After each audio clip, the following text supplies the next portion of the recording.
Maka ketika Pak Bambang mengajak saya untuk maju, itu kan tidak langsung saya menjawab iya. Iya kan. Loh, kalau saya kepingin kan saya malah justru minta diajak. Iya. Gandeng. Ya kan? Atau minimal ketika ditawari sudah langsung sujud syukur. Terima kasih, langsung syukuran gitu. Iya. Saya bilang saya butuh waktu untuk menjawab. Saya perlu konsultasi. Konsultasi ke kiai-kiai sepuh, konsultasi ke pengurus cabang se-Jawa Tengah dan seterusnya dan seterusnya. Baru setelah saya mendapat, kan buat apa saya maju kalau mereka nggak mendukung saya, meninggalkan saya maju sendiri, gitu. Tapi ketika saya bertanya kepada mereka, lalu mereka memberikan jawaban positif, saya tanya, lah kalau begitu siap mendukung enggak? Kalau cuma mengizinkan, buat apa? Kalau para kiai dan para pengurus itu mengizinkan saya untuk maju, maka saya bilang konsekuensinya harus mendukung. Kalau enggak ya saya enggak usah maju.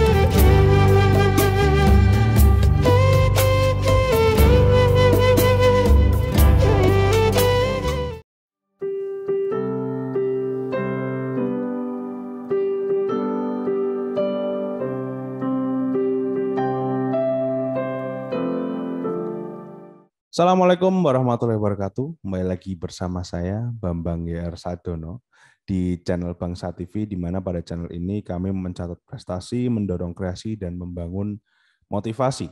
Setelah sekian lama ini akhirnya saya kembali lagi ya, kembali mewawancarai lagi, sekarang dengan tamu yang sangat spesial sekali ya ini ya. Memang yang dulu pernah berhubungan juga dengan Bapak dalam pencalonan gubernur, yaitu Bapak Dr. Kiai Haji Muhammad Adnan. Ya, dari dosen Visip Undip seperti itu. Sebelumnya mungkin saya mau tanya kabar dulu nih Pak Adnan, bagaimana kabarnya nih Pak Adnan? Alhamdulillah Mas Raja. Iya, kemudian kalau akhir-akhir ini apa nih Pak Adnan yang dikerjakan? Ya, yang jelas kewajiban utama kan mengajar di Visip Undip. Ya. Lalu itu kewajiban yang utama yang berbasis dunia. Ya. Lalu kewajiban yang berbasis akhirat. Ya mengajar juga, cuma di masyarakat, di masjid, di kampung, lalu di pesantren. Tapi pesantren ini masih dalam tahap rintisan, karena baru saya mulai serius itu setahun yang lalu. Meskipun lahannya sudah 4 tahun yang lalu, tapi serius bangunan fisiknya baru setahun, dan alhamdulillah meskipun masih belum selesai secara fisik, tapi sudah ada santri yang mukim di situ. Nah, ini memang pesantren untuk mahasiswa. Oh. Tidak untuk umum ya. Jadi, tapi tidak hanya mahasiswa Undip, cuma kebanyakan yang mahasiswa Undip karena lokasinya di Kelurahan Keramas, Kecamatan Tembalang, paling dekat dengan Undip. Meskipun sekarang ini belum PTM ya, masih online, masih daring, tapi ya alhamdulillah ada mahasiswa yang karena sudah tahap akhir hanya menulis skripsi atau harus riset lapangan di Semarang, ya itulah alhamdulillah gitu. Kemudian mungkin jika kita langsung masuk ke pertanyaan pertama ya Pak Adnan.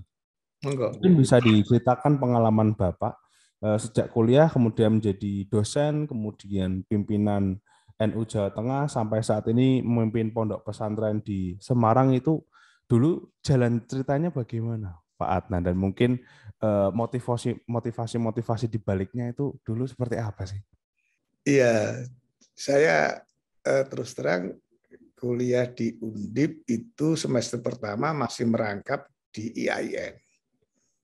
Tapi karena sistem kredit di FISIP, maka kemudian yang IAIN saya lepas penuhnya di Undip. Nggak bisa dirangkap lagi. Waktu itu FISIP fakultas pertama yang menerapkan sistem kredit. Nah, karena sejak SMA sudah senang aktif di organisasi, maka ketika saya di mahasiswa aktif di organisasi di lingkungan Nahdlatul Ulama, yaitu satu di IPNU, Ikatan Pelajar NU Jawa Tengah, yang kedua di PMII, Pergerakan Mahasiswa Islam Indonesia, baik di tingkat Kota Semarang maupun di tingkat Provinsi Jawa Tengah, sampai lulus. Nah, lulus baru kemudian nggak menduga sih kalau mau jadi dosen gitu. Karena waktu itu ketua jurusannya almarhum itu ketika saya wisuda dia nanya, Mas Adnan setelah ini mau kemana? Ya pulang Pak. Waktu itu kan acara wisuda. Bukan, maksud saya pertanyaan saya setelah selesai kuliah ini terus mau kemana, mau apa? Saya pikir kan pertanyaannya mau kemana itu mau pergi mana? Saya jawab lugu, mau pulang. Oh, kalau itu saya belum tahu, Pak. Saya mengalir saja lah. Kalau saya terus terang yang penting saya menyelesaikan studi, nanti setelah itu saya mau. Nah, kemudian dia menawarkan, nah kalau kepengen jadi guru, daftar aja. Jadi guru kembali ke alma mater. Oh, begitu, Pak. Ya, nanti saya konsultasi ke orang tua dulu. Gitu. Nah, kemudian saya sampaikan setelah sampai rumah, berapa hari kemudian saya ceritakan kepada kedua orang tua. Pada saat yang sama, kedua orang tua juga nanya, ini terus programnya mau apa? Waktu itu Mas Raja belum ada, seperti sekarang orang lulus S1 terus lanjut S2 sampai S3. Itu bisa lulus S1 saja sudah anugerah itu. Nah, perkiranya pasti kerja. Saya bilang, nah terus saya sampaikan ke orang tua ini kebetulan kemarin ditanya, lalu ditawari kalau bersedia kembali lagi ke alma mater. Alhamdulillah orang tua setuju. Ya sudah jadi guru aja, biar manfaat ilmunya. Nah dari situ kemudian saya mengunjungi dosen atau ketua jurusan tadi itu, saya tanya-tanya, daftarlah saya secara resmi itu. Tetap melalui prosedur, daftar, formal, melamar, ikut tes, ikut wawancara, dan sebagainya, dan sebagainya. Sampai kemudian ada pengumuman kalau diterima. Alhamdulillah. Oh iya, soalnya saya baru mau tanya, soalnya kan itu kan tadi bilangnya wisuda, kemudian S1 seperti itu ya. Berarti memang berbeda ya, maksudnya kalau sekarang kan apabila kita mau menjadi dosen kan pasti kualifikasinya banyak sekali ya yang harus dipertimbangkan seperti itu. Kalau dulu memang itu ya kebutuhannya berbeda kah Pak Adnan? Betul, betul ya. Jadi S1 mengajar S1. Nah, nanti setelah mengajar baru kemudian diprogram untuk lanjut ke S2. Kalau sekarang kan prioritasnya kalau mau mengajar di perguruan tinggi kan S3. Iya. Gitu. Di mana Bapak memang itu ya Pak Bambang memang sangat sangat mendorong sekali kalau soal pendidikan ini ya kalau di keluarga kami itu. Jadi sebenarnya jadi salah satu kewajiban saya juga sebenarnya sih Pak Adnan seperti itu. Ya mungkin saya mohon doanya aja. Amin ya rabbal alamin. Kemudian kalau yang menjadi pimpinan NU Jawa Tengah itu awalnya bagaimana itu Pak Adnan? Ceritanya singkatnya begini. Jadi setelah saya menjadi dosen, kemudian saya melanjutkan S2. Nah, saya sengaja mengambil S2 di Jepang, di Hiroshima University. Karena saya kepingin mengerti bahasa asing selain bahasa Inggris dan bahasa Arab. Bahasa Arab sudah pernah dipelajari dulu ketika di pesantren. Bahasa Inggris selama sekolah sampai kuliah. Saya kepingin ada bahasa asing ketiga, maka saya berusaha untuk melanjutkan studi S2 ke Jepang. Nah, pulang dari Hiroshima, kebetulan karena dulu saya memang aktif di organisasi pelajar NU, maka saya main ke kantor NU Jawa Tengah. Kantor IPNU itu ya di kantor PWNU, pengurus wilayah NU sampai sekarang masih di Jalan Dr. Cipto. Saya main ke sana, ketemu dengan banyak kolega ya yang sudah lama nggak pernah ketemu, 3 tahun nggak ketemu, 3 tahun lebih. Nah, kemudian saya diberitahu kalau ada 2 pengurus wilayah NU yang melanjutkan studi S3. Satu di jajaran Tanbidiyah, satu di jajaran Syuriah. Lalu saya dipertemukan dengan ketua NU saat itu, Pak Ahmad. Sampai sekarang masih hidup, alhamdulillah, panjang umur beliau. Nah, lalu diberitahu, diminta supaya saya bisa masuk ke jajaran pengurus harian sebagai wakil ketua, menggantikan posisi yang sedang melanjutkan studi S3 ke luar negeri waktu itu. Ya bismillah gitu. Maka saya menjadi wakil ketua di kepengurusan NU. Lalu tahun 98 saya menjadi wakil ketua itu sejak tahun 97. 95 saya kembali dari S2, lalu 97 saya menjadi wakil ketua, lalu 98 sampai dengan 98 konferensi wilayah saya menjadi lagi wakil ketua, sudah definitif ya, tidak menggantikan lagi. Nah, 99 kemudian Pak Ahmad, Pak Ketua PWNU itu terpilih menjadi wagub. Ya. Jadi wagub, maka kemudian diadakan pemilihan pengganti Pak Ahmad tahun 99. Nah, di situ saya terpilih menjadi bukan ketua tapi PJ ketua. Pejabat ketua, karena tidak dipilih oleh konferensi, tapi dipilih oleh pleno NU. Yeah. Itu yang melibatkan pengurus Syuriah, Tanbidiyah, melibatkan ketua badan otonom, ketua-ketua lembaga, ketua-ketua lajnah. Lajnah itu lembaga yang mengurusi urusan yang sangat spesifik. Jadi PJ ketua sejak 99. Lalu 2003 konferensi wilayah, terpilih lagi.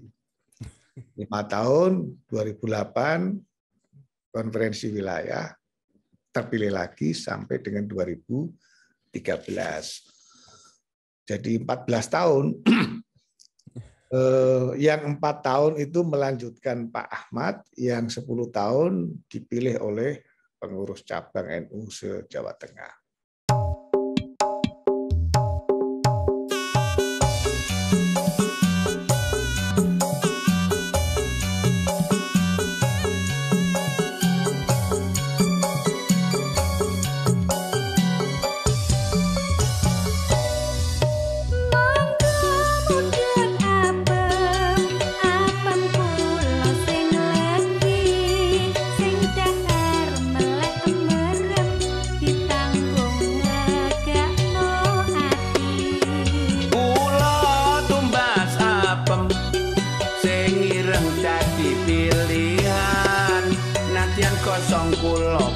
Demen apem di kowala enak tenan nopo estu ra ngapusi apem di ko enak kurang lagi. Berarti ini sangat luar biasa sekali ya berarti. Maksudnya kalau menurut saya sendiri ini salah satu dedikasi yang kuat juga mungkin dari Pak Adnan ya. Maksudnya pada saat itu yang dipikirkan apa itu Pak Adnan? Maksudnya apakah dulu Pak Adnan tuh ada misi tersendiri dalam mencalonkan diri di organisasi NU ini atau bagaimana itu Pak dulu? Rapat pengurus harian pertama sebelum dibawa ke pleno itu saya menolak malah. Saya menolak karena saya merasa pertama saya ini menjadi wakil ketua baru setahun, 2 tahun lah, hampir 2 tahun. Lalu saya merasa masih junior, umur saya kan belum 40. Mimpin organisasi besar di tingkat provinsi. Agak minder juga, takut juga itu. Minder, takut, ada rasa khawatir. Apalagi digantikan Pak Ahmad yang begitu populer di masyarakat, di kalangan warga NU. Dia mantan bupati, mantan residen, mantan kepala bank di Kemendagri Pusat itu, dosen ekonomi dan seterusnya. Deadlock karena saya nggak mau. Nah, sebetulnya kalau itu dilanjutkan ditawarkan ke yang lain ya mungkin ada yang mau. Tapi oleh Rois Syuriahnya waktu itu sudah kalau begitu ini kita hentikan pembahasan karena Mas Adnan waktu itu manggil saya Mas Adnan tidak bersedia, kita voting saja. Tapi tidak sekarang, voting melalui pengurus pleno yang tadi saya ceritakan. Nah, ketika voting itulah saya mendapatkan suara terbanyak, saya tidak bisa menolak lagi. Kalau masih musyawarah, diskusi, saya waktu itu tetap menolak. Nah, begitu saya terpilih dengan suara terbanyak, semuanya alhamdulillah, semuanya yang senior-senior itu memberikan dukungan, membesarkan hati saya. Dalam bahasa Jawa, "Ojo khawatir, aku ngerewangi," gitu. Jangan khawatir, saya akan membantu sampean, seterusnya dan seterusnya. Berarti memang 14 tahun itu juga menjadi salah satu kesadaran bahwa oh berarti memang ini sudah menjadi jalan yang diberikan gitu ya oleh seperti itu Pak Adnan atau ada ya karena pertama senang organisasi ya. Makanya tadi ketika saya pulang sekolah itu saya selain kembali ke kampus, saya kemudian main ke kantor PWIPNU lah sebetulnya ya. Main ke sana. Karena saya merasa dulu saya sehari-hari ketika menjadi pengurus IPNU di sana, ya saya kepingin ketemu dengan banyak teman, banyak pengurus, banyak senior, gitu. Nah, gara-gara main itu kemudian diberitahu ada wakil ketua yang sekolah, lalu akhirnya jadi pengurus. Gitu. Ya karena itu tidak ada niat untuk khidmat segala macam, ya karena senang berorganisasi kan punya banyak teman, ya terlibat dalam diskusi, bahkan kadang-kadang berdebat kan gitu. Tapi kalau dari pengalamannya sendiri nih Pak, dari sisi pengalamannya sendiri itu apa sih yang dirasakan Pak Adnan pada saat berorganisasi ini di tingkat NU ini? Apakah ada pengalaman menarik yang menjadi salah satu pengalaman yang merubah perspektif Pak Adnan atau mungkin merubah hidupnya seperti itu Pak Adnan? Ya, saya sebagai orang NU yang bisa menyelesaikan studi S1 di Undip, pada saat itu kan kebanyakan keluarga NU itu kan menyekolahkan anaknya di agama. Meskipun secara basic lulus SD saya pesantren. Jadi bapak itu ya punya pikiran agak maju, selesai dari pesantren, diminta untuk melanjutkan studi. Nah pikiran saya waktu itu, pikiran IAIN aja lah. Tapi bapak bilang, loh kalau kamu punya kemampuan dan bisa, kenapa nggak daftar di Undip? Kalau nggak terlalu pertimbangannya sederhana, karena saya kan rumah itu di Jalan Petek. Kalau ke Undip kan dekat, Mas. Ya itu kan jauh Juraka loh. Jangan bayangkan sekarang ya. Ini era tahun 80, ya kan. Transport masih susah, jauh gitu ya. Iya. Kan yang dekat aja, Undip kan dekat, daftarlah ke Undip itu. Nah, maka kemudian saya berpikir ini anak-anak NU harus dimotivasi untuk diversifikasi pendidikan, untuk mau melanjutkan pendidikan, ya tidak hanya puas pada level sekolah menengah, apalagi terputus di tengah jalan setelah mengambil S1. Mana? Nah, saya makanya mulai menata itu bagaimana pendidikan warga NU, memperkuat lembaga ma'arif yang menangani pendidikan, kemudian membentuk lembaga pendidikan tinggi NU yang diadopsi oleh pengurus besar NU sampai sekarang, dan seterusnya dan seterusnya. Saya pikir saya belajar dari pengalaman ketika sekolah di Hiroshima. Tidak ada bangsa yang bisa maju kalau tidak didukung oleh SDM yang memiliki tingkat pendidikan yang memadai.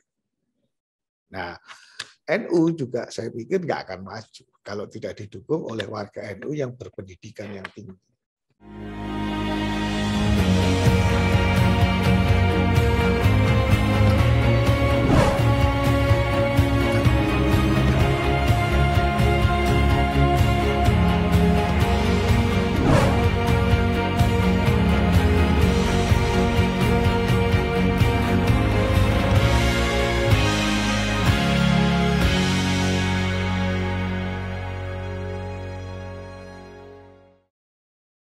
Nggih. Oke. Ya, tapi memang ya saya setuju dengan pendapatnya Pak Adnan ya. Maksudnya kan memang dalam agama itu sendiri kan menuntut ilmu dan perkembangan ilmu kan menjadi salah satu bagian yang paling penting juga. Seperti itu ya Pak Adnan. Jadi memang dengan berkembangnya ilmu dari dalam diri sendiri itu pastinya juga akan menambah keberkahan yang didapat seperti itu. Ya. Terima kasih ya Pak Adnan. Maksudnya ini kan menjadi salah satu ilmu yang bermanfaat juga bagi saya seperti itu. Karena memang di sini saya juga masih belajar ya statusnya Pak Adnan di kuliah ini. Jadi memang dari wawancara ini tentunya saya jadi wawancara-wawancara lainnya juga dapat mendapatkan ilmu yang banyak juga seperti itu. Tapi itu ya tadi banyak fakta-fakta yang menarik juga ya. Di mana Pak Adnan itu bersekolah di Hiroshima ya, di Jepang, kemudian juga bagaimana organisasi dan pentingnya pendidikan itu saya mulai melihat ini ada nilai-nilai yang sama dengan Bapak juga ini dengan Pak Babak juga di mana memang berarti memang cocok seperti itu Pak Adnan. Kemudian tadi kan di awal kita sudah membahas mengenai itu ya, bahas sedikit mengenai pondok pesantrennya Pak Adnan tadi itu, di mana katanya baru 1 tahun dirintis seperti itu ya, padahal tanahnya sudah dari 4 tahun yang lalu, ya Pak Adnan. Ya. Nah itu sebenarnya memang sudah ada rencana dari lama, apakah ini suatu impian yang terwujud atau bagaimana nih Pak Adnan mengenai pembuatan pondok pesantren ini? Ya, sudah lama. Satu, dorongan dari keluarga agar saya punya tinggalan yang monumental, ya, pondok pesantren. Yang kedua, dorongan dari almarhum Ki Hasyim Muzadi, Ketua Umum PBNU pada saat saya ketua wilayah, yang menginspirasi. Kata beliau dalam bahasa Jawa Timur ya, itu supaya bikin pesantren untuk mahasiswa-mahasiswa. Karena saya dosen, gitu. Kalau yang untuk umum sudah banyak kiai yang membangun, tapi pesantren untuk mahasiswa belum banyak. Ini dikatakan beliau pada tahun 2010 ketika beliau masih ketua umum PBNU. Ya, 12 tahun yang lalu. Nah, jadi tapi kemudian saya berpikir begini.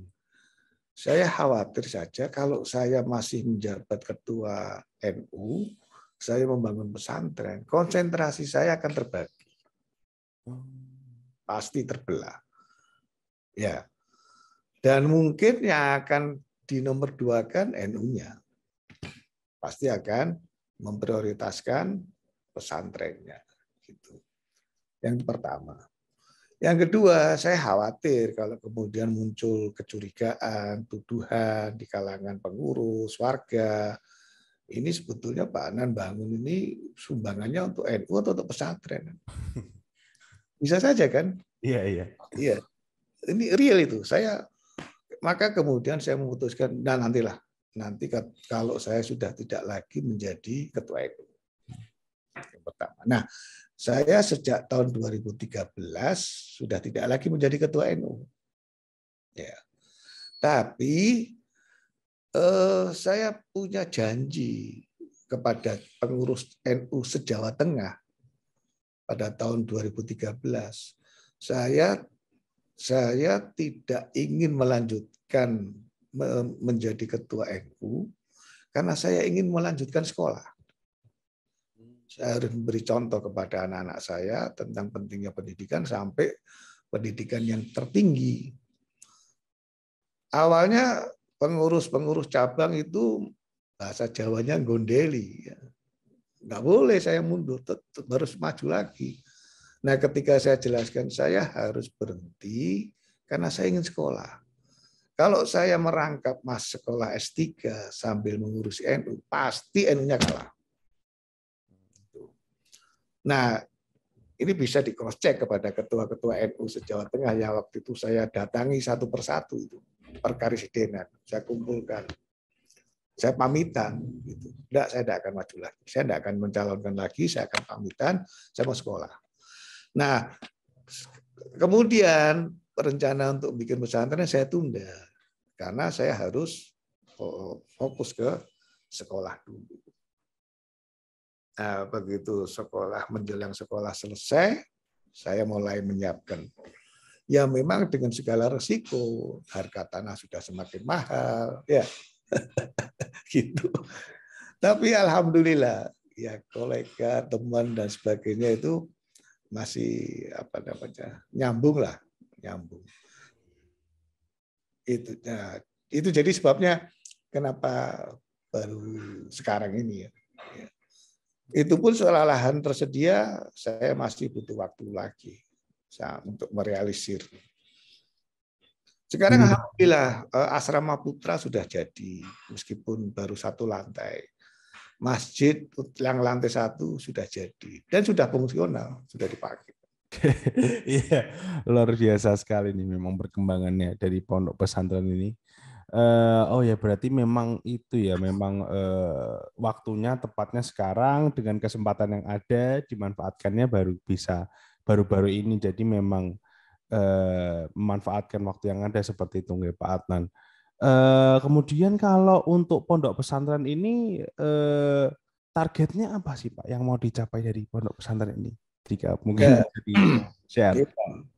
Ya, saya ingin mahasiswa-mahasiswa Undip itu menjadi calon intelektual yang religius, tetapi Indonesia. Religius, tetapi nasionalis. Ya, tidak boleh menjadi orang pinter, sarjana, tapi nggak ngerti agama, atau ngerti agama tetapi anti Indonesia. Gitu. Makanya Mas Raja, nama pesantren, sama ini kan belum tanya nama pesantrennya itu. Iya. Itu nama pesantren itu ada di belakang sampeyan itu. Meskipun bangsa itu kan kependekan dari Bambang Sadono. Iya, iya. Tapi kan singkatannya bagus itu, singkatannya kan menjadi bangsa. Nah, pesantren saya itu namanya pesantren kebangsaan. Iya. Saya kira se-Indonesia nggak ada pesantren yang menggunakan nama kebangsaan. Karena saya ingin tumbuh nasionalisme di kalangan santri yang mondok di situ, atau semakin kuat nasionalisme mereka. Kebangsaan itu kan tidak terlepas dari nation. Dan nation itu tidak terlepas dari paham nation state. Nation state itu terbentuk karena munculnya nasionalisme di Eropa. Melawan feudalisme, melawan macam-macam kan. Nah, jadi NKRI. Kalau nasionalisme ya NKRI. Merah putih. Gitu.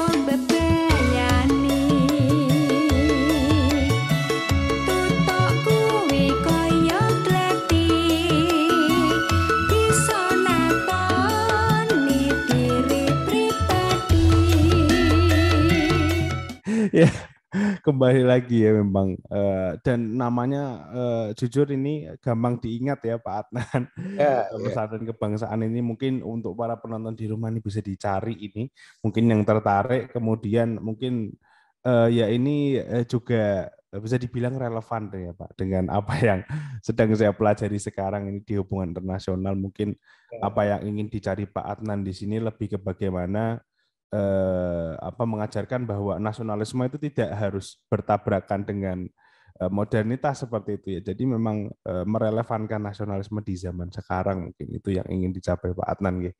Yang menurut saya sangat luar biasa sekali ya, dan memang melihat bagaimana kondisi sekarang ya di mungkin bahkan di kalangan usia saya saja yang 20-an seperti itu, menurut saya patut dikejar lah apa yang dilakukan Pak Adnan sekarang ini, seperti itu. Iya. Kemudian kalau untuk pesantrennya ini bisa diakses di mana nih Pak? Untuk pesantrennya ini, mungkin alamat atau nomor seperti itu Pak? Kalau alamatnya itu ada di Jalan Mula Warman Timur Dalam, Kelurahan Kramas, Kecamatan Tembalang. Ada santri yang sudah membuat akun di Google itu untuk.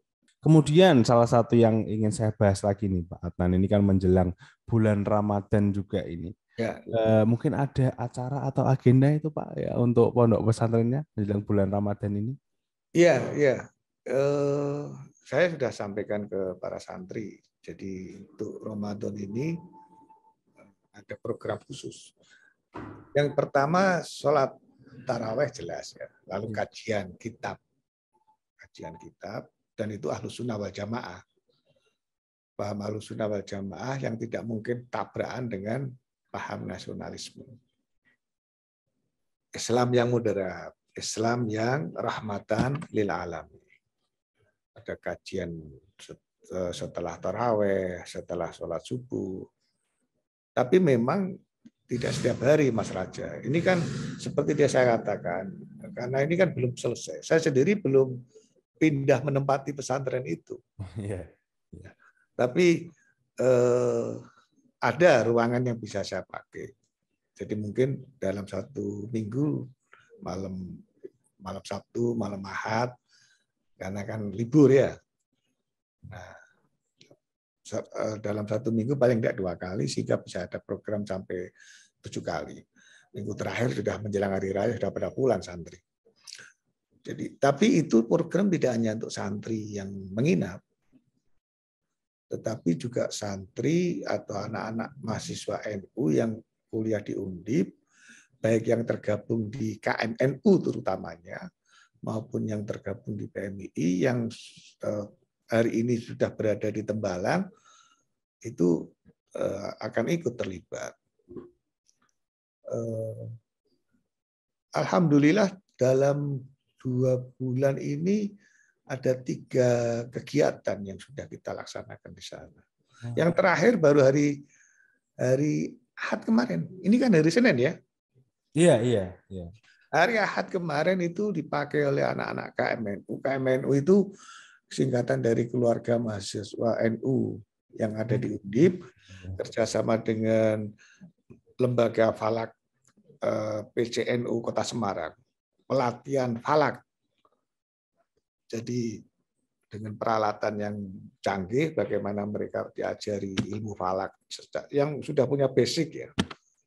Lumayan ada 30-an anak yang ikut itu di pelatihan di situ.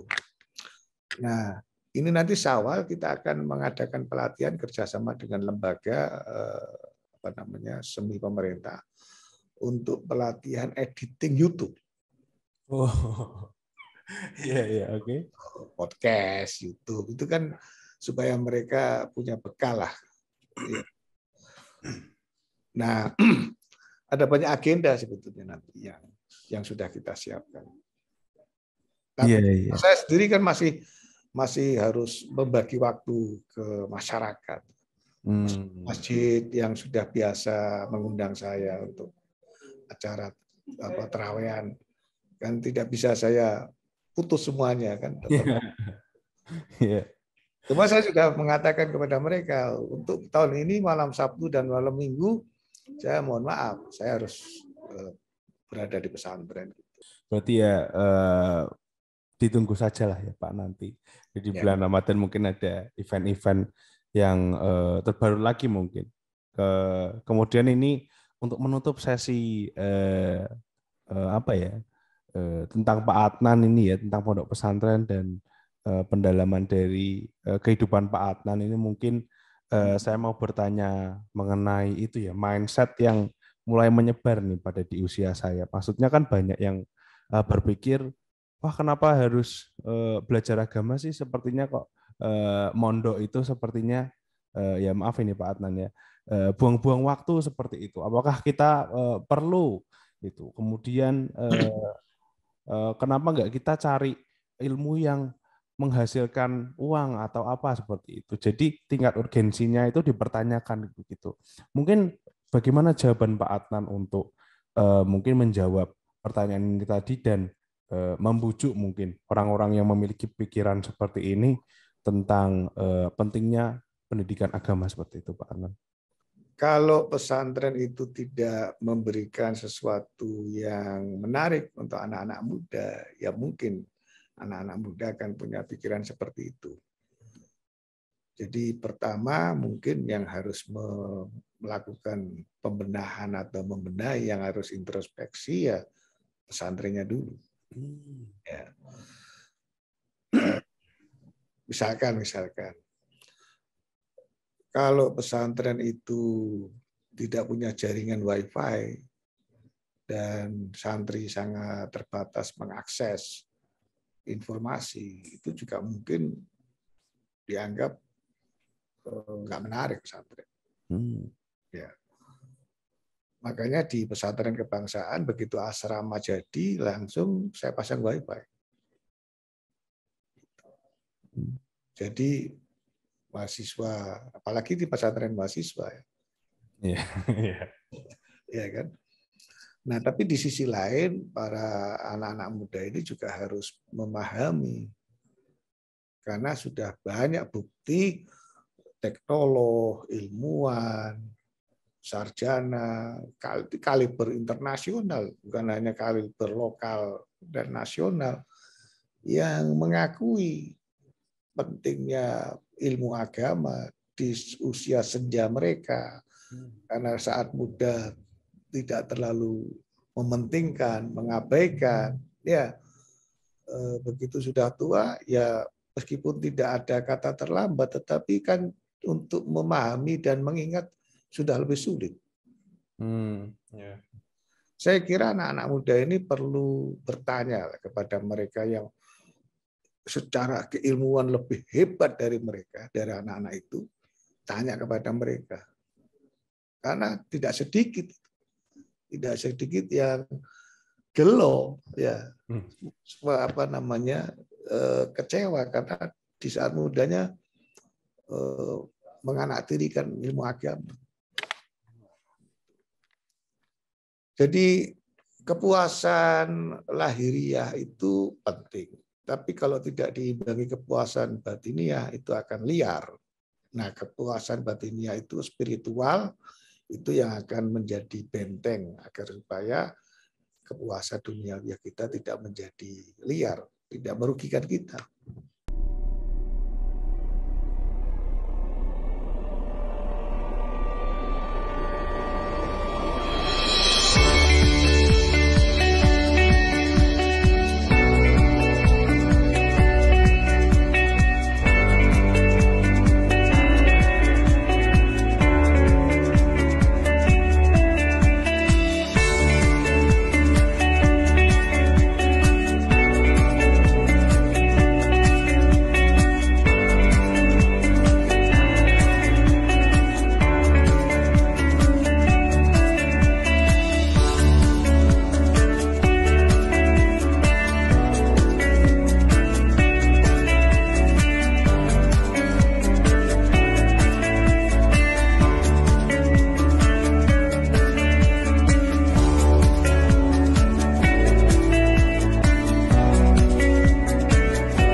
sangat inspiratif sekali ya apa yang diucapkan oleh Pak Adnan di sini. Pastinya ini menjadi apa ya, panutan yang bermanfaat juga bagi saya apa yang diucapkan Pak Adnan. Semoga bermanfaat juga bagi para penonton. Mungkin ini langsung saja ya, karena karena waktu juga kita masuk ke membahas mengenai Pak Bambang Sadono yang menginjak usia 65 tahun nih Pak, di tahun 2022 ini. Iya, ya seperti yang tadi sudah saya bahas ya, yang ingin saya tanyakan itu sebenarnya pertama kali kenal dengan Pak Bambang Sadono itu di mana sih Pak Adnan? Pertama kali kenal, saya lupa di mana. karena nggak penting kan mengingat-ingat gitu. Tapi yang jelas sejak saya mahasiswa saya sudah mendengar nama Pak Bambang Sadono. Yang karena apa? Karena waktu itu kan aktif di pers mahasiswa ya. Nah, ada teman seangkatan yang juga kepingin dan berusaha aktif, tapi kayaknya dia nggak punya bakat gitu. Itu yang punya bakat. Ya. Nah, sampai kemudian menjadi pimpinan redaksi koran Suara Karya, bukan Suara Karya, majalah Krida. Nah, ada teman yang pengurus NU menjadi anak buah Pak Bambang di majalah Krida kalau nggak salah. Ya. Lalu menjadi wartawan yang terkenal di Suara Merdeka sampai menjadi ketua PWI kalau nggak salah begitu ya. Tapi kalau saya bertemu dan kemudian kenalan itu ya pada tahun 2008. Cuman di mananya nggak ingat saya. Iya. 2008 ketika Pilgub lah, kemudian cocokan itu kok kemudian ada kecocokan ya maju. Oke. Berarti memang sudah lama mendengar namanya seperti itu ya Pak Adnan dari awal perkuliahan itu ya. Berarti tahun berapa itu Pak berarti? Ya 81, 82. Oh iya. Wah, ya cukup lama ya Pak berarti itu. Ya. Kemudian ya memang ini menjadi salah satu bahasan yang cukup menjadi salah satu bahasan utama juga ya, mengenai pencalonan gubernur ini tahun 2008 oleh Pak Bambang dan Pak Adnan. Ini menjadi salah satu hal yang akan kita bahas banyak ini di saat ini. Kalau awal mulanya itu Pak, maksudnya pemikiran dari Pak Adnannya sendiri, kalau wah ini sepertinya saya bisa jadi wakil, itu bagaimana awal mulanya itu Pak Adnan? Nggak ada pikiran untuk jadi wakil itu. Nggak ada pikiran untuk jadi calon atau mencalonkan diri. Ya, karena memang pesan para kiai sepuh dan sesepuh NU, saya dilarang mencalonkan diri. Tapi kalau dicalonkan, nggak boleh menolak. Nggak boleh saya maju menemui parpol, tolong saya dicalonkan, nggak boleh. Tapi kalau ada partai atau calon yang mencalonkan, nah itu dipertimbangkan. Kalau memang membawa kemaslahatan, nggak boleh menolak. Tapi kalau kira-kira tidak membawa kemaslahatan, apalagi menghasilkan kemadorotan, itu harus ditolak. Gitu. Maka ketika Pak Bambang mengajak saya untuk maju, itu kan tidak langsung saya menjawab iya. Iya kan. Loh, kalau saya kepingin kan saya malah justru minta diajak. Gandeng. Ya kan? Atau minimal ketika ditawari sudah langsung sujud syukur. Terima kasih, langsung syukuran gitu.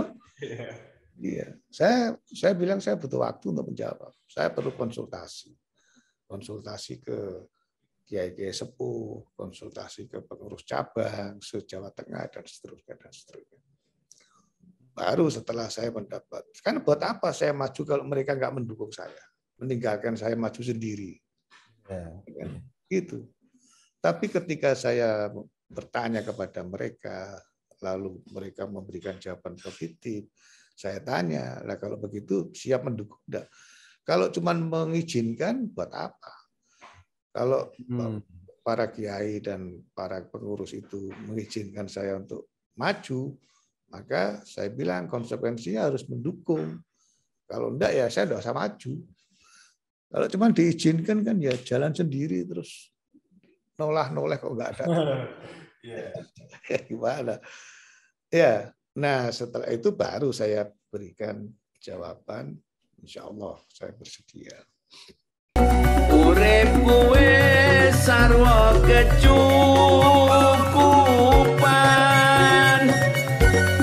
antuk welase pangeran Duh Gusti kang Maha Mirah sampun maringi rejeki kathah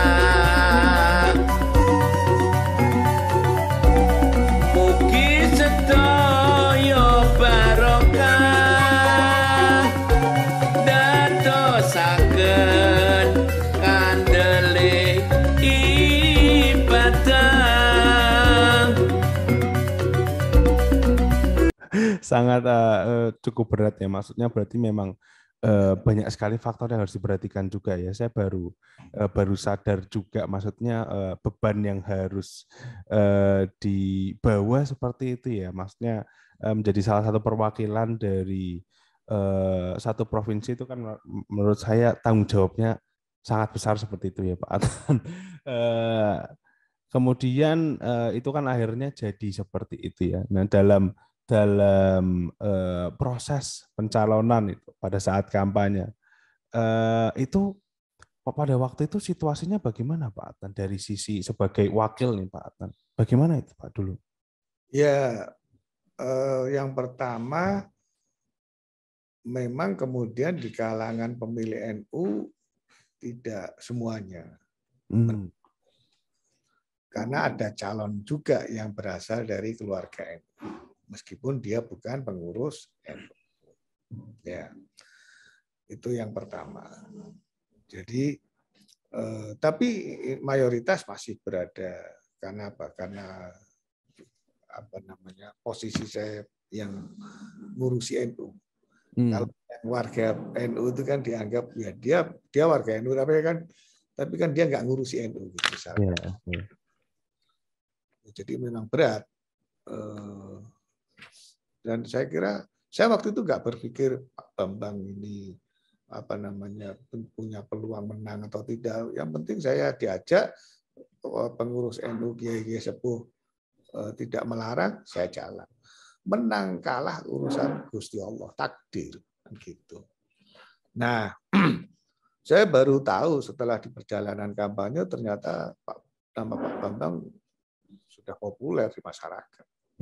Calon ya. Sudah dikenal, sudah. Nah, baru saya masuk menjadi pasangan wakilnya gitu. Oh iya, kemudian itu ya, lanjut sedikit, itu kan tadi sudah dibahas sendiri ya, mengenai menang kalah itu urusan Allah Subhanahu wa taala. Namun pada tahun itu belum sempat terjadi ya. Akhirnya kalah seperti itu. Pada saat mendengar pertama kali itu reaksi dari Pak Adnan bagaimana Pak itu? Sebetulnya malam hari itu sudah ada yang memberitahu kalau saya kalah. Ya. Ya, cuman saya nggak bisa sebutkan orangnya karena masih itu. Tapi saya bilang, ya siapa tahu yang takdir malam ini berubah besok hari. Gitu. Artinya tetap ikhtiar dengan doa, karena sudah tidak mungkin lagi kan di hari H itu melakukan kampanye, tinggal doa saja. Ya, saya waktu diberitahu oleh tim, ya kalau saya kalah, ya saya bilang ya benar berarti yang tadi malam disampaikan ke saya. Ya, nah, terus tapi saya senang karena Pak Bambang gentle langsung mengakui itu. Meskipun, nah ini sekarang saya ceritakan karena tidak pernah saya ceritakan kepada siapapun. Meskipun saat itu ada beberapa Gus, beberapa kiai muda yang memberitahu ke saya atau menyayangkan, menghubungi saya menyayangkan kenapa Pak Bambang terlalu cepat melempar handuk putih katanya. Bahasanya gitu. Saya bilang, ya inilah hasil. Artinya, buat apa kita menyoal keabsahan hasil dari pemenang? Gitu. Kalau selisihnya kan cukup besar. Saya bilang, kalau selisihnya itu 0,0, kemudian kita punya laporan dari lapangan adanya kecurangan, adanya pelanggaran, nah itu mungkin. Tapi kalau menolak hasil, tidak mengakui kekalahan, hanya berdasarkan asumsi, semangat, itu kan menghabiskan energi. Maka saya senang ketika Pak Bambang mengakui kekalahannya itu. Kalau enggak, Mas, waduh lah kan saya masih ikut terlibat terus itu. Ya kan?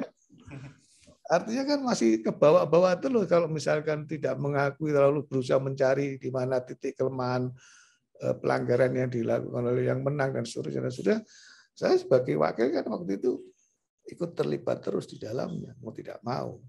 Ya. Sampai kemudian ada keputusan hukum yang mengikat, kan begitu. Ya. Selama itu kan berarti masih tetap calon. Ya. Belum ada yang terpilih kan berarti. Nah, saya kira itu kebesaran hati Pak Bambang.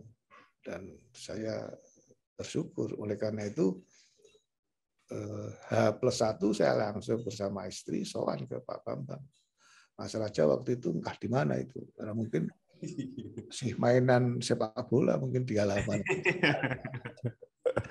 Iya, memang waktu itu saya masih sangat kecil ya Pak. Jadi mungkin saya hanya ikut meramaikan saja mungkin pada saat Bapak menjadi gubernur, di mana tentunya sekarang ini saya mulai bertanya-tanya kembali ya mengenai konteks dulu bagaimana terjadinya sejarahnya, apa-apa yang terjadi seperti itu ya Pak Adnan.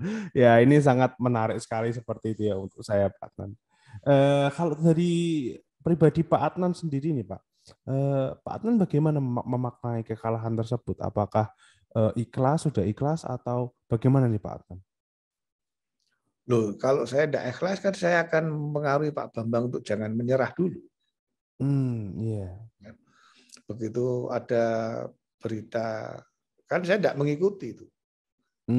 Tim yang menemani saya yang mengikuti proses penghitungan sampai pengumuman jumlah suara itu, ya yang didapatkan.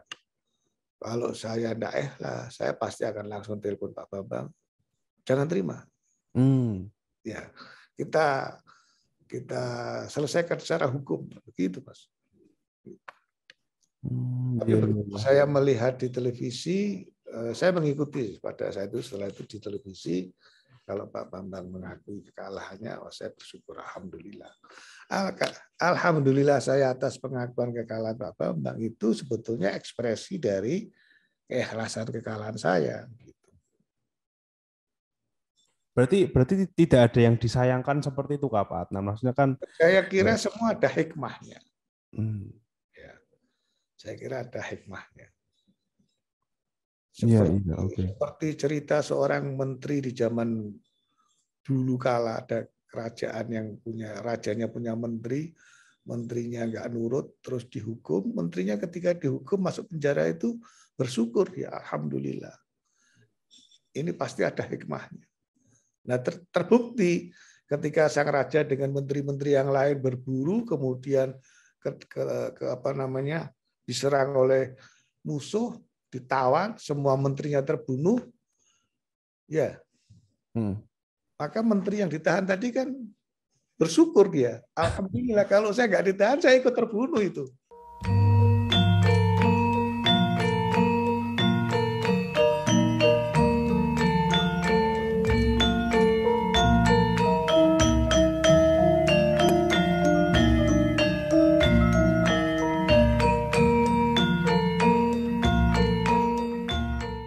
Berarti memang kita jika dihadapkan dengan situasi seperti ini memang harus mencari hikmah ya. Mungkin apabila belum tersadari, mungkin di masa depan nanti akan datang seperti itu nggak Pak Adnan berarti ya. Saya turut bahagia juga mungkin apabila memang tidak ada yang disayangkan dan sudah ikhlas seperti itu memang kita harus menerima dan melanjutkan seperti itu ya Pak. Mohon bisa dibilang ya. Kemudian setelah pemilihan gubernur itu pencalonan gubernur itu apa hubungan yang terjadi dengan Pak Bambang Pak setelah itu? Oh, hubungannya ya masih seperti pasangan aja. Iya, artinya masih komunikasi. Kan Pak Bambang waktu itu kemudian mencalonkan untuk DPD kalau nggak salah ya. Iya, DPRD kemudian DPD. DPRD dan DPD. Kalau waktu DPRD saya nggak ikut membantu memang, tapi ketika DPD kan itu sudah se-Jawa Tengah ya. Iya. Itu saya masih ikut membantu. Artinya saya cerita ke Pak Bambang, wah ternyata stikernya atau gambarnya itu apa di pelosok-pelosok desa itu pencalonan DPD. Nah, masyarakat itu begini, warga NU ya yang ada temui di lapangan. Loh, ini kan pasangannya Pak Adnan gitu. Nah, lalu saya dapat ceritanya justru dari masyarakat yang ada di bawah. Iya. Saya bilang, ya betul, pilih aja Pak Bambang. Kan tidak di forum kampanye, jadi nggak apa-apa kan.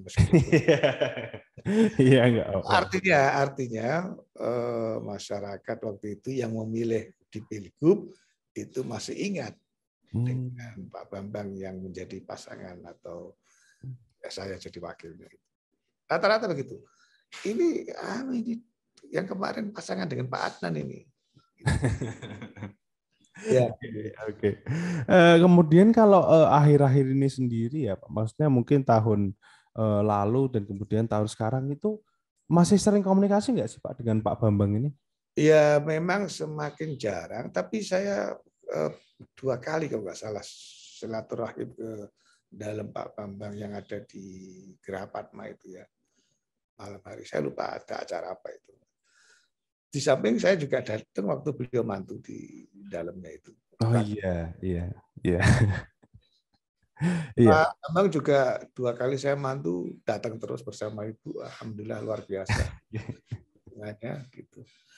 Artinya masih seperti saudara. Saya ketemu dengan calon wakil yang kalah. Saya tanya pertanyaan yang sama seperti yang ditanyakan Mas Raja tadi itu. Nggak ada komunikasi sama sekali. Sudah nggak putus.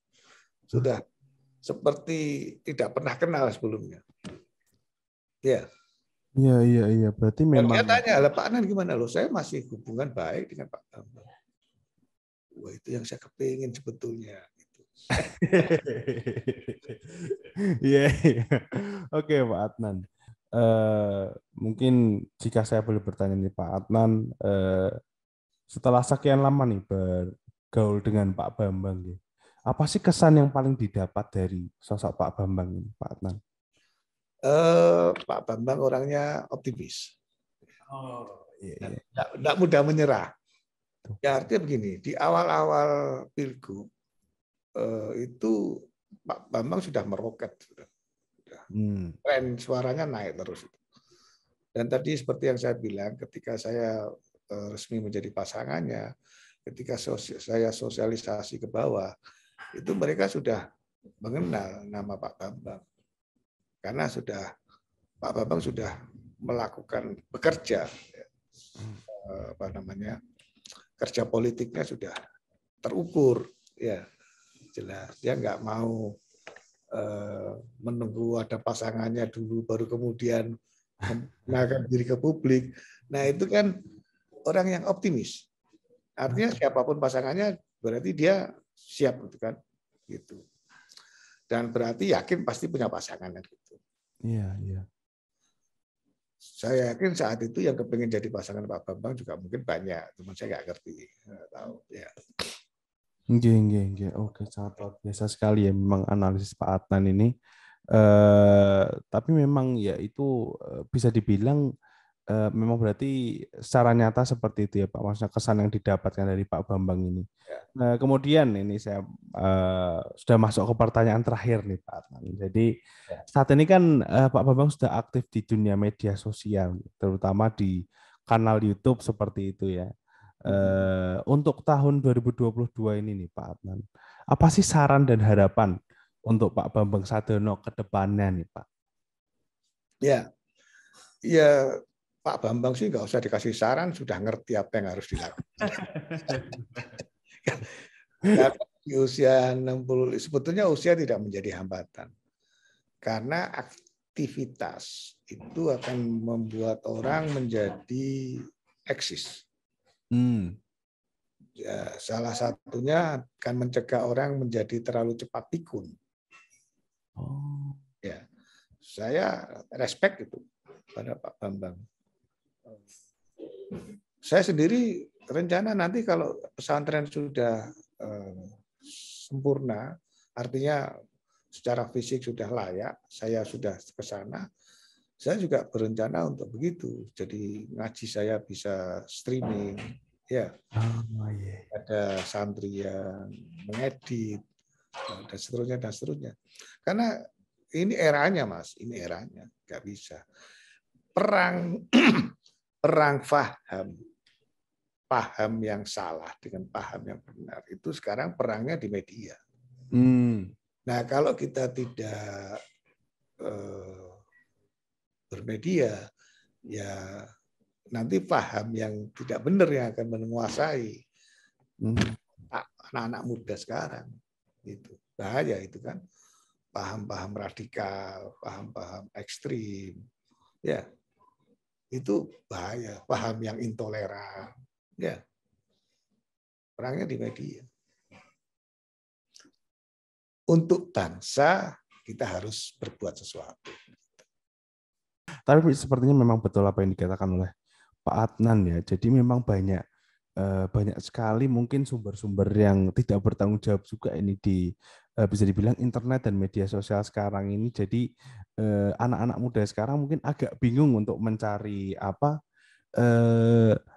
guru atau mungkin sumber pembelajaran kehidupan seperti itu dari orang-orang yang tepatnya, di mana mungkin channel-channel seperti milik Pak Bambang, kemudian nanti mungkin Pak Adnan ingin membuat ini menjadi salah satu seperti panutan seperti itu yang bisa dipegang oleh anak-anak muda sekarang seperti itu. Amin amin ya rabbal alamin. Nggih, matur nuwun Pak Adnan sudah menyempatkan waktunya ini. Sangat luar biasa sekali wawancara yang sudah kita jalani sekarang. Sebelum kita tutup, mungkin ada kata-kata penutup dari Pak Adnan? Apa ya? Berusaha untuk menjadi orang yang pinter dan benar. Oke. Iya, itu ya para penonton di rumah itu bisa menjadi kata-kata yang diambil ke hati dan dicari maknanya ini dari sekian banyak kata-kata inspirasi yang sudah dikeluarkan oleh Pak Adnan. Pastinya ini menjadi ilmu yang bermanfaat bagi saya dan juga bagi para penonton di rumah. Semoga juga bermanfaat dan menjadi berkah untuk Pak Adnan sendiri. Amin ya rabbal alamin. Sekali lagi saya ucapkan terima kasih. Saya mohon maaf Pak Adnan apabila ada salah-salah kata atau kata yang kurang mengenakan seperti itu, nggih. Semoga nanti kita bisa catch up secara online.